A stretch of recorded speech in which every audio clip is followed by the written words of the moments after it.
Already threw a black shirt on because tonight's Johnny Cash night. Danny Knapp and I were talking, so we're going to get some responses to these.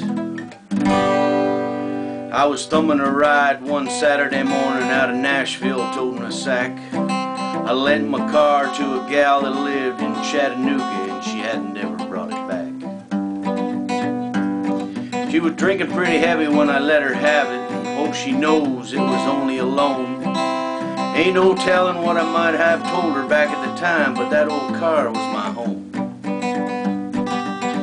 About 5 miles out, I was getting kinda tired, sweating hard and feeling kinda weak. And I woke up with no cigarettes or nothing to drink, and I hadn't had a bite to eat.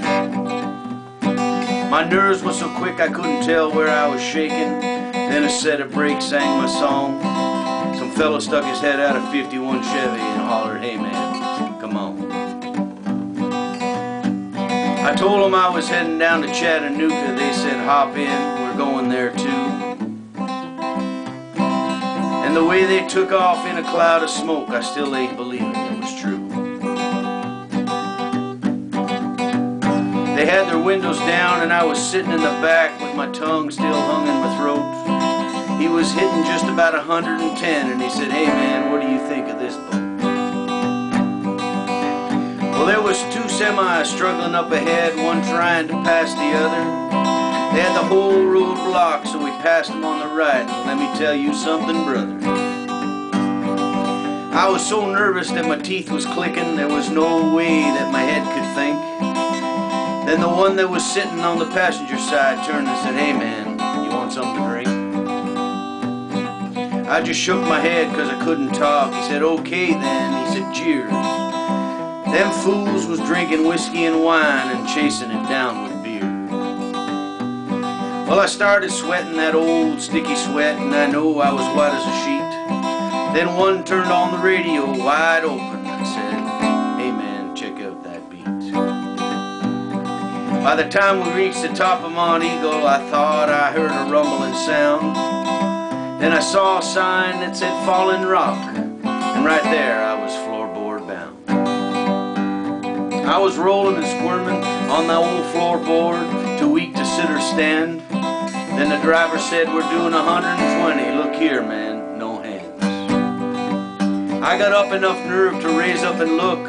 Now there couldn't be no surprise, but his hair was blowing all over my face and dandruff blowing in both eyes. He never did drive on the right or the left, he just kept riding on that line.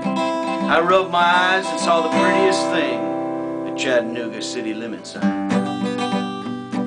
He slowed down and I said, "Mister, please, I'd like to get off right here." He said, "All right, on into town with us. We're gonna go to town and pick up some more beer."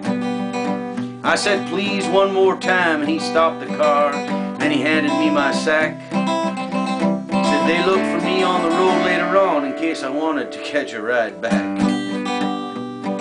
I got out and sat down by the side of the road, feeling sick and looking mighty pale. I don't remember anything much after that, but next morning I woke up in jail.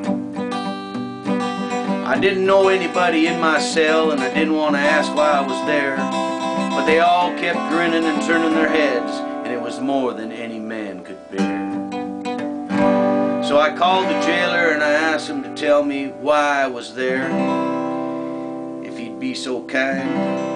He said, "For stopping traffic while I was hugging and kissing the Chattanooga city limit sign." Happy Johnny Cash night. Looking forward to hearing all the songs.